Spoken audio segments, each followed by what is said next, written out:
চলো আজকে একটু শপিংয়ে যাই। আমি না অনেক দিন ধরেই ভাবছি একটা জামা কিনবো, থ্রি পিস কিনবো। তো অনেক দিন ধরেই শপিংয়ে যাওয়া হয় না, এটা সেটা কিনা হলো। অনেক দিন বেশ হয়েছে আমার থ্রি পিস কিনা হচ্ছে না। তো আমি না একা গেলে কিছু চুজ করতেও পারি না, কিছু পছন্দও হয় না। আর একা গেলে আমি দামাদামিও করতে পারি না, তাই আমি আমার ননদকে নিয়ে চলে গেলাম, আমার ননদও কিনবে।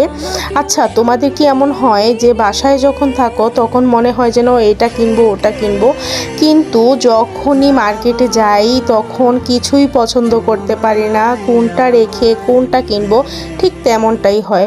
আচ্ছা বলো তো এই জায়গাটা কোথায়, তোমরা কে কে চিনো? আর এই যে লাহাম কিচেন দেখলে তো তোমরা চিনতেই পারবা, কারণ লাহাম কিচেনের খাবার অনেক মজা, অনেক টেস্ট। আর আমি এইখান দিয়ে যাচ্ছিলাম আর প্ল্যানেটাসের একটু ভিডিও নিচ্ছিলাম তোমাদেরকে চিনানোর সুবিধার্থে।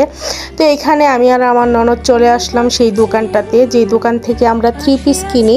কিন্তু ভাইয়ারা না ওই দিন দোকানের কাজ করাচ্ছিল, সেই কারণে আমরা সেই দোকান থেকে কিনতে পারি নাই। কিন্তু ভাইয়া সেই কাজ ফেলে দিয়ে অন্য দোকানে এসে আমাদেরকে জামা দেখাচ্ছিল।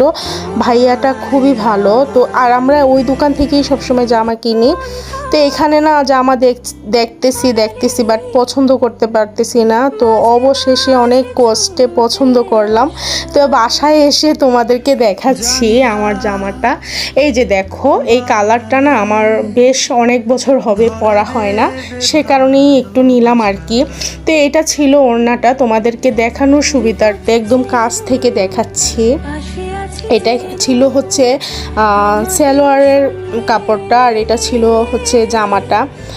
এটা মূলত কোঠার মধ্যে ছিল।